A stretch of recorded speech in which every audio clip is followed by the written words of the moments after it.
dog. If you need a new home, I said young dog. Where you can bury a bone, I said young dog. You can get yourself groomed. There's no need to be so shabby. Well, welcome everybody to Westchester Eye on the Radio. I didn't know we were doing that open. My name is Peter Moses. I'm with my co-host today, John Sharan and Ardina Seward. And I guess humor is something of value. I'm having a tough time right now with what happened in Pittsburgh. Whenever these incidents occur, I don't ask the usual journalism questions of who, what, why, where, when, and how. I just ask where, because for me and for millions of other people like me, we always anticipate something like what happened in Pittsburgh on the Jewish Sabbath can happen. And I'm sad beyond words. I'm inconsolable. And I don't know how much talking I'm going to do during this show because I'm talked out. But so, Ardina, why don't you introduce today's show? Well, I mean, it's a tough segue to to move to the topic of the show today from what transpired in the last few days. And, I think the best we can say is time and time again, our condolences extend to the families. And I don't know what to tell you. I mean, there's got to be a way to pull the country together. And today's topic, surprisingly and I think appropriately, is an element of comfort for some people. And that's something that, I think we all need an element of comfort in times that are very difficult. So that being said, we're doing a show today about adopting dogs, specifically little dogs, Chihuahuas. And Chihuahuas? Chihuahuas. Chihuahuas. Now, Chihuahuas have an interesting history. They basically were, my understanding is that the breed was formed in Mexico, Chihuahua, Mexico, and I'm sure that people don't want to hear about the whole history of Chihuahuas. They basically are listening because they want to know how to get one of these little guys. I recently adopted a small 3.5-pound Chihuahua through a group in Los Angeles called Chi Angeles, and we're waiting for the founder of Chi Angeles to call in, Janelle Faraci.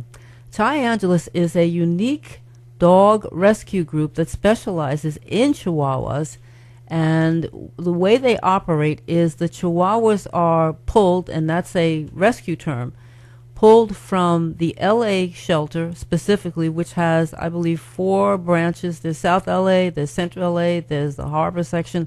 It's all online on the internet. Those dogs, after a waiting period of 10 days, are eligible to be rescued by this rescue group. The adoptee will decide which dog they want, and then this rescue group, Chi Angeles, will take that dog to their licensed veterinarian. The dog is then neutered, spayed, microchipped, vetted by the veterinarian. I mean, cleared by the veterinarian for any kind of health issues. And the best part of it is that once that dog has been cleared for adoption, they put that dog on a Delta plane. And that dog is flown to a city of your choice, wherever you live across the United States, for $275, which is tax deductible. Now, there have been some questions about the dog being transported in cargo as opposed to being accompanied by a dog nanny. Let me tell you something. A lot of people who want to adopt one of these Chihuahuas cannot afford a dog nanny. They can hardly afford rent. So if anybody has any trepidations about how the dog is transported, I'm here to tell you that dog comes intact and happy. The dog is secured in a proper crate. Food is included. Water is included. The dog, most Chis, because they're so small, are always cold. So the dog arrives with proper dress. And, of course, those dogs are nervous when they first get to you. The dog that I now have, wouldn't come out of her crate for a good week. I mean, and it was a reason for concern. Whether you put the dog, obviously you have to be very sensitive to the dog because the dog has been on a long flight. You have to put the dog in a proper environment, keep the dog calm, feed the dog, don't overwhelm the dog, and within 10 days or so, you start to bond. I mean, you start to bond initially when you get the dog. What's your dog's name, Ardina? Lucy. Okay. I have Lucy, who is now not sitting in my lap here in the studio, but now eats and wags her tail and is almost in the process of jumping. But, it's difficult. So we're going to talk about that more on the other side of the break. We actually have another person on the line, Elizabeth Alfano, who is a nutritionist in L.A. and who's going to talk to us about eating properly and how to feed your dog properly. I don't know if being a vegetarian is a good idea for a dog, but it's certainly a good idea for human beings. And in the initial stages of adopting a dog, you have to be very conscious of what they eat, very conscious of their diets. You don't want to give them stuff that's bad for them, particularly for scraps from the table. So stay with us. We'll talk to you on the other side of the break.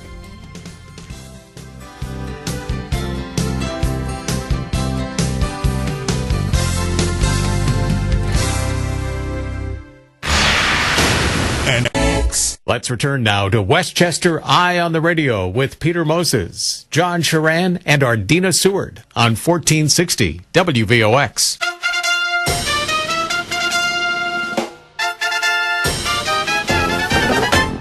I'm a labradoodle dandy, labradoodle do or die.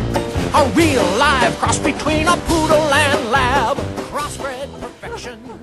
Well, on that happy note, which actually is a tribute to a New Rochelle native, George M. Cohan, who came up with Yankee Doodle Dandy originally. We're talking about pets today here on this week's edition of Westchester Eye on the Radio. I'm John Sharan, along with Ardina Seward and Peter Moses.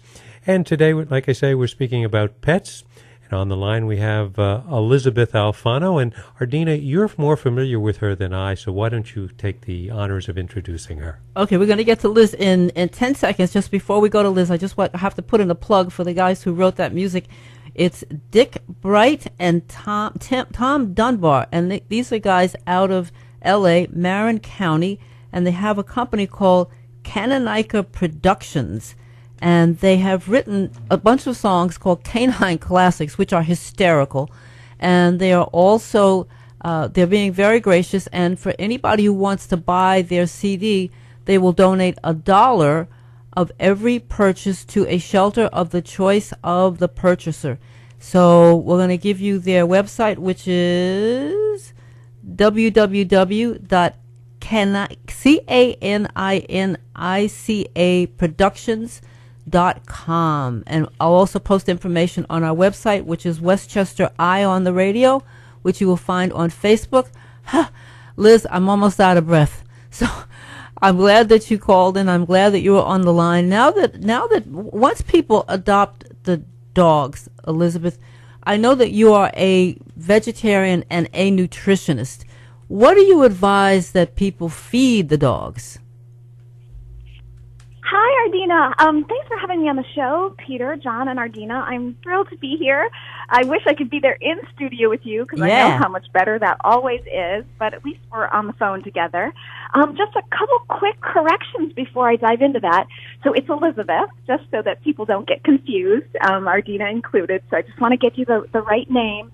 And then I'm not really a specialist on dogs, so I hope that your dog specialist does call in for you.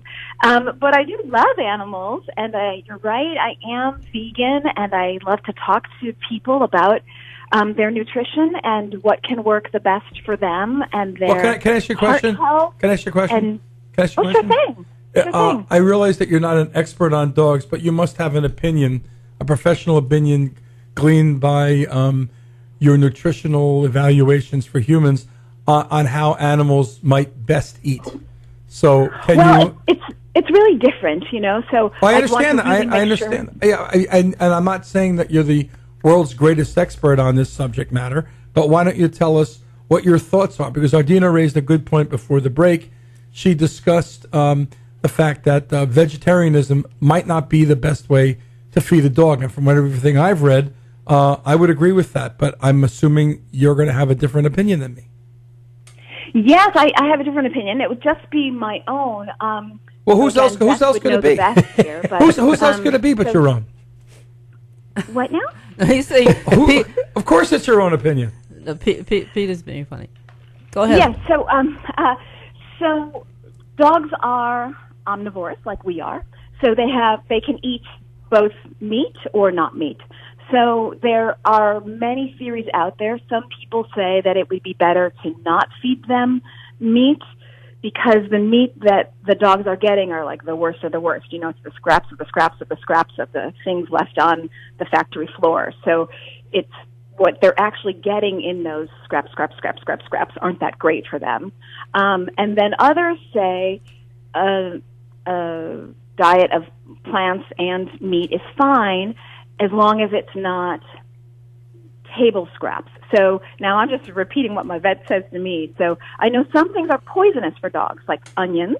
Really? Chocolate. Those are the kiss of death. Oh my gosh. Really? Now, I'm talking just about dogs, not other animals, but those are they cannot digest them, as I understand it. So for sure, when before my dog passed away, I never gave my dog anything that would have onions or chocolate. And how old was your dog when the dog passed away? Okay, so all my dogs have been Mastiffs, and if anybody knows what a Mastiff is, that's a very, very large dog. Or a small horse, depending upon what it appears to be. Pounds, and the other one was 125 pounds, so huge dogs. And because they're so big, they don't last that long, which is always a hard thing, So they can go anywhere from like 7 to 10, and both of my dogs made it to 10. Okay. Wow. Please continue. Yeah, so and then I've had, every time I would go to the vet, they would, and again, this is not what I do for a living, so this isn't what I do. But since we're talking pets, and I love pets, we can do that. My vet would always say, never give table scraps. And I never understood fully why, except that he would generally say, it's just not what their system is used to breaking down. Okay, but what did your vet say you should feed a dog? They would, in all honesty, they would push their own food brand. So, they would here, buy the food from our vet. We've got cans right behind the counter. We know it's good stuff. And now, we're getting to really what I do. So I would say, well, okay, what do you know about the ingredients in that can? In other words, what do you know about the animals that are going into that can? Were they part of humane farming? Were they and that it's really just marketing. It's, there is no such thing really as humane farming. And you can say, everything's free range or whatever, but the fact is just because an animal can move its head in a factory doesn't make it a healthy environment for the animal. No question. That means that your dog, your beloved pet, maybe isn't getting the greatest. Now, stuff. What about can you give a dog vegetables and fruit like blueberries, strawberries? Is any of that stuff toxic? I have no idea. I have no idea. I don't know. Okay. Let's talk about this. Ardina, now. we're only going to we have like a minute left, so we can't get into any really new topics. Nothing meaty. What did you feed your dog besides canned dog food to help them live their best lives? Well, it varied, but I did have a brand of dog food that I had kind of researched. My dog passed away a year ago, so I actually don't even remember the name of this brand. Don't worry about it then. Really, don't worry about it. It wasn't a question about the dog brand. It was a question of if you supplemented the dog. But we're gonna be going to break in a short while. So asking any new questions is irrelevant to us. But, John, I know you have something you want to say on the way out of this segment, so please do. I do, and we're speaking with Elizabeth Alfano, a nutritionist, and you're listening to Westchester Eye on the Radio here on WVOX 1460 AM and heard worldwide at WVOX.com. I'm John Charan, along with Peter Moses and Ardina Seward, and we'll be back right after a brief Fox News break, so stay tuned. Ardina Seward on 1460 WVOX.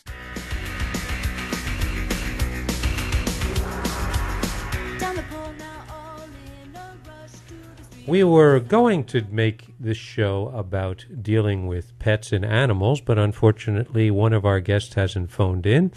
And our other guest, Elizabeth Alfano, is a nutritionist, and so we're going to shift gears a little bit here and talk a little bit about human nutrition.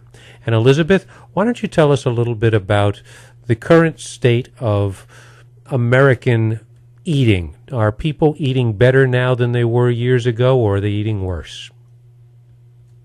Well, okay, so many studies are done on this, but I think what you're seeing, because you're seeing more and more people sick and more people, I'll say, dying longer. You know, they're living, but they're living on pills. You're seeing the state of human health much worse. And even though we're all fascinated with diets, right, and it's always the new trend and it's on every magazine and everyone's always, you know, looking it up and Googling it, the truth is we're still not eating very well. Despite all the information out there, we're not eating very well, and we're consuming enormous quantities. Forget even what we're eating. Just look at the quantity of what we're eating and then the quality of that food. It's tricky business, and I worry. I worry for us, quite frankly. What can we do to improve the quality of what we eat? Great question. So there's so many things that we can do, and for that, I'll say there's so many reasons to be hopeful. So first of all, working out meat and dairy from the diet is a great way to start. It's a great way to give yourself heart health, which is so important, to take down inflammation in the body, so it will reduce things like arthritis and also can help with cancer. You know, there's so many processed meats. The UN has declared that processed meats are carcinogen.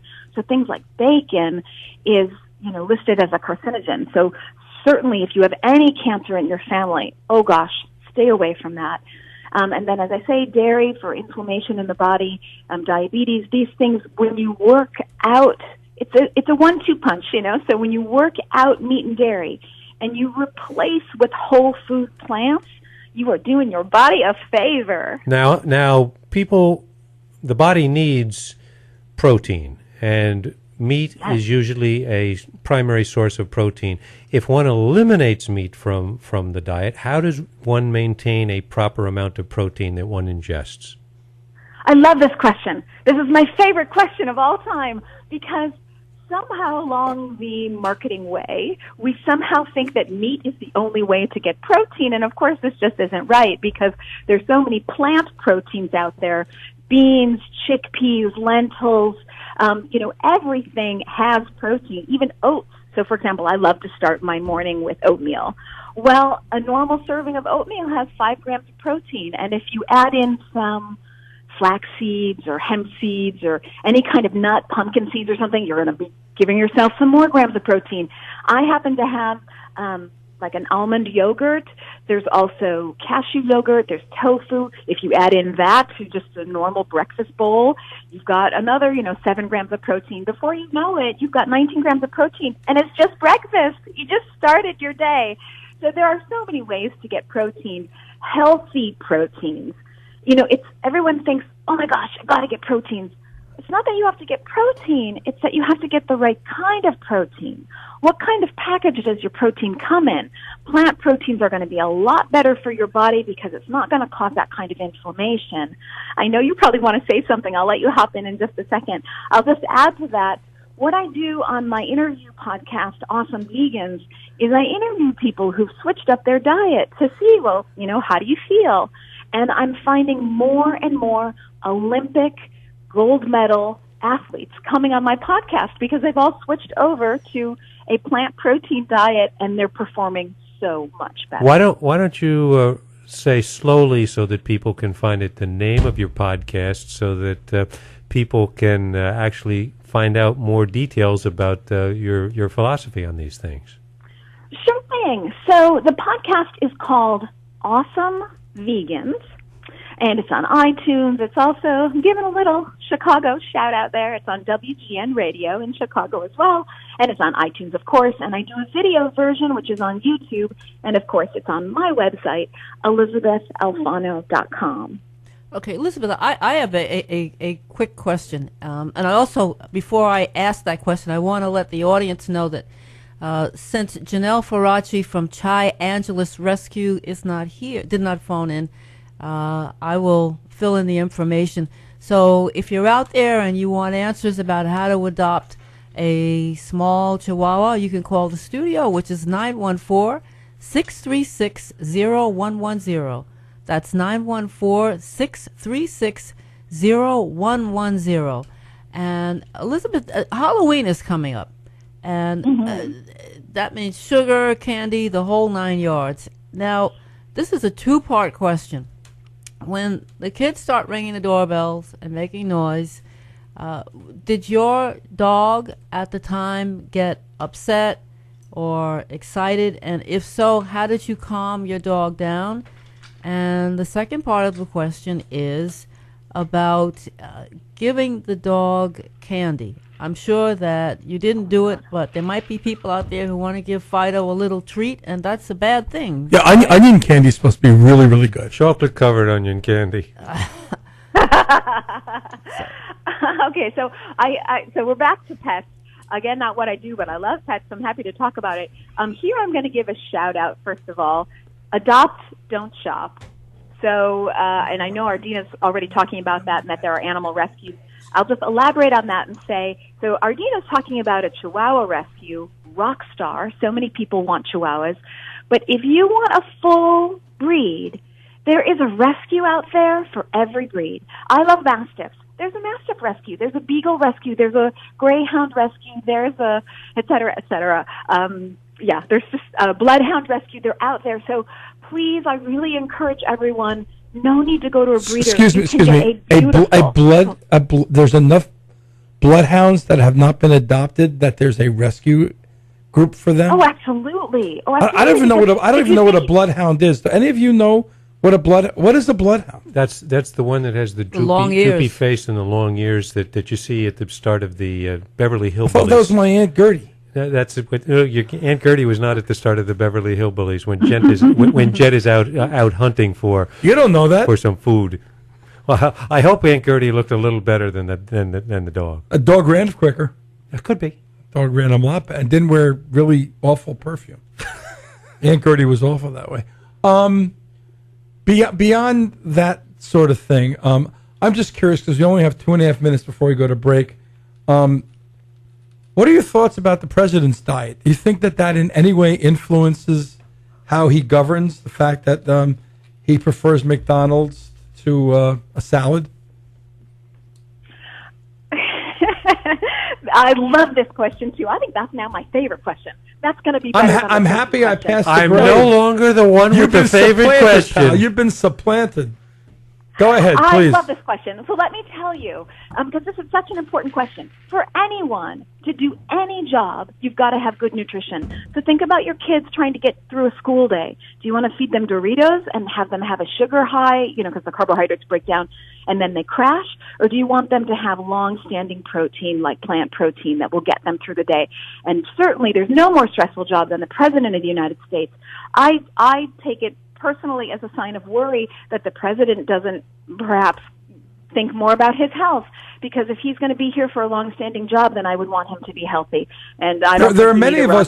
There are many of us. Salad is better than McDonald's. But there are many of us who want him to eat as much fast food as possible, as much fried food as possible. I want him to be ingesting coconut oil 24/7, so that we can have and a 48-ounce steak every day. 48-ounce Kobe steak, because it has interspersed so much fat. I think that saturated fat should be what he drinks in the morning, before he has his Egg McMuffin. Anyway, John, why don't you take us out? Thanks for sharing, Peter. You're listening to Westchester Eye on the radio here on WVOX 1460 AM and heard worldwide at WVOX.com. Our special guest today is Elizabeth Alfano, a nutritionist, and I'm here. I'm John Sharan, along with Peter Moses and Ardina Seward, and we're bringing you our weekly conversation of issues relating to Westchester and the surrounding area. Hold on. We'll be back after a brief Fox News break right after this. Turn now to Westchester Eye on the Radio with Peter Moses, John Sharan, and Ardina Seward on 1460 WVOX. Welcome back to Westchester Eye on the Radio, our weekly discussion of issues relating to Westchester and the surrounding area. Our special guest today is Elizabeth Alfano, a nutritionist, and Elizabeth was telling us a little bit about her feelings that meats are not really very good for people, that dairy is not that good for people. And Elizabeth, why don't you give us that website again? I'm sorry, not the website, the address for your podcast, that so that people can hear more about it. I know that you're very focused and very believing that veganism is the way to go. Sure, and I'd love to comment on that. So if people want to find my podcast, the easiest way really is to go to my website. That's Elizabeth, and that's spelled differently, so it's ELYSABETH, ElizabethAlfano.com, and there you'll find these interviews with people who've decided to change their diet and how it's working for them. So that's the Awesome Vegans podcast. But you'll also find a lot of cooking demonstrations, just because sometimes people say, okay, so no meat. Well, now what do I do? So I've got lots of cooking demos on there, and they're super easy and super simple, and it's like anybody can do it right in their kitchen. How many followers? How many people follow your podcasts? Oh gosh, tricky business to say. I don't have all the stats, but probably about 10,000 or more. Really? And how often do you do it? Whenever the mood strikes, or you have specific times? I do it every other week. So 2 a month. Sometimes, depending on the month, it'll end up being 3. Something will get squeezed in there, but it's usually 2 a month. And, you know, it's funny because you were asking about the president and the president's diet and what you hope for the president's diet to be. Yes. But, you know, kind of jokes aside, it's true that what we eat affects us every day, and then it affects the environment, and it affects healthcare costs. I mean, it's really one of those overarching subjects, and, you know, on top of it, we're fascinated by it, because if you don't feel great, you know, how can you really get much done during the day? And, you know, you mentioned, since you're focusing on vegan issues, for people who do have a need for meat-tasting things, I understand that shiitake mushrooms give an opportunity to have something that's similar to meat. Oh, my gosh, you're so right, which is why I cook a lot with shiitake mushrooms. So it's really easy to do meat replacements so that you feel like, oh, my gosh, this is meat, you know, like in my recipes online, I do things like dairy-free lasagna and enchiladas mole and chilaquiles, and so it's not like people are, you know, vegan lentil or mushroom lentil burgers. So it's not like people are missing hearty food. I'm not talking about salad. How about a good matzo ball soup? Okay, well, I don't even know. Is that Jewish? Is that a Jewish thing that's vegan? Is matzo ball vegan? Been that way for thousands of years. It's not vegan. No, the soup is made from chicken. Chicken okay. style. You could do it in a vegetable broth. By the way, I know when I go to restaurants, when they do burgers, first of all, there's a lot of vegan and vegetarian burgers, and there's some that are very recently created that are supposedly very meat-like. But a lot of restaurants also substitute a portobello burger, so it's not just shiitake. Not just shiitake. Portobellos are also a meat substitute. Sure, mushrooms in general are great for that. You know, and I'll also not the poison ones though. Well, okay, we'll make an exclusion. Not the poison ones. Just want to be sure. But you know, it's a community show. A lot of people ask me about this, and I always say, like, hey, give it a try. Try Meatless Mondays. And then if you feel better, because that's what we care about, right? So if you feel better, then do Monday, Wednesday, Friday. You know, it's not an all or nothing. It's not like tomorrow you have to wake up and never touch meat or dairy again. Ultimately, we're talking about your health and how you feel. So the more you feel better, the better it is. And the more you work in plants, I guarantee the better you're going to feel. And I'm curious, we've talked about meats and especially processed meats. A lot of people think of that as beef and pork. What are your views on chicken and seafood? Oh, gosh. Well, no for me. That's a big fat no for me. Chicken, so I'm going to venture to guess that all you three, whom I've never met in person, maybe are older than 25. Is that fair enough to say? That is correct. Okay. Been there, done that. A couple of times. By the way, Ardina's the oldest person in the room. That's right, but the best looking. I get that. I know she's the best looking. I ain't touching that. So you might remember, for me at least, chicken tasted differently when I was a kid. I mean, do you really want to eat something that has been so stuffed with antibiotics, that has been so badly treated? This is a tricky subject, but we live in violent times right now. Think about that. We live in violent times. Do you really want to be ingesting? We all know. I mean, nobody wants to talk about it, and I don't want to talk about it either because it's such a huge bummer. But we all know what goes on in factory farms. There's an interesting documentary called Food Inc. that talks about industrialized food, and it basically distinguishes between what people have traditionally known to be food and what they've tended to call these replacements as food-like products, and they don't have nearly the nutritional capabilities of true food. And the living conditions for those animals. I'll give you a bright spot in politics. So you look at the TV, you think, Democrats hate Republicans, Republicans hate Democrats. Okay, there's one area where we all come together, given the opportunity.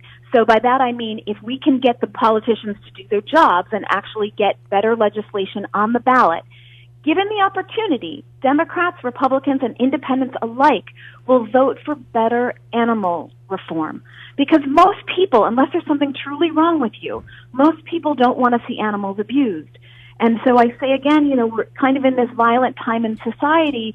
Nicholas Cruz, who was a mass shooter, just like sadly we had a mass shooter over the weekend. Nicholas Cruz did the Parkland, Florida high school shooting. He was known for torturing animals. Nobody cared. And then he tortured people. There's a distinct correlation between not caring about animals and then, going on to do violence. I have a question for you about that. It's an interesting point, but how many people knew about him torturing animals? I mean, was law enforcement ever called? I did not. They were called. And we're getting into our final few minutes of the show, so we want to go from torturing animals to loving animals. And me too. We're back to animals because we're getting into the final few minutes of the show, and I want to make sure that everybody knows how to adopt. And before we go there, Chihuahua. let's thank Elizabeth for joining our program. Elizabeth, thank you for your participation today. And why don't you conclude one more time with your website so people can find out more about your podcast? Oh, thanks for doing that. I appreciate it. So everyone, you can check out my podcast. It's on my website along with my cooking demos. Elizabeth, that's ELYSABETH, Alfano, ALFANO.com, and hit me up, and you can reach out to me by email if you've got any questions. I'm happy to help you switch over your recipes so they're better plant-based. I'll agree with Ardina and say adopt, don't shop. And Ardina, to answer your earlier question, when my dog would bark at the door when trick-or-treaters would come, he would do a big bark because he's a big dog, and then I would open the door and let him love up on all the children because that's what mastiffs do. So it was a great time for us. And I never fed my dog candy, ever. Thanks, Liz. Well, there are a lot of people out there in the audience who are waiting to get a little Chihuahua, and I'm going to tell you this is how you do it. The first step you have to take is to go to the website of the L.A. Dog Shelter. It's L.A. Shelter. I don't have it in front of me, so you're going to have to check it out online. It's L.A. Shelter, and you're going to go through a whole series of dogs that are available to adopt. You're going to see a bunch of little Chihuahuas on that website. You will choose the dog that you want. Then you will contact Chiangelis Rescue. That's spelled CHIANGELES Rescue, RESCUE. you will register with them. And when you have registered with them, then that is when the process starts. They will email you back. You'll go through a series of conversations to find out that you're not a bad person, and hopefully you are not a bad person. And you will give them the ID number of the dog that you want.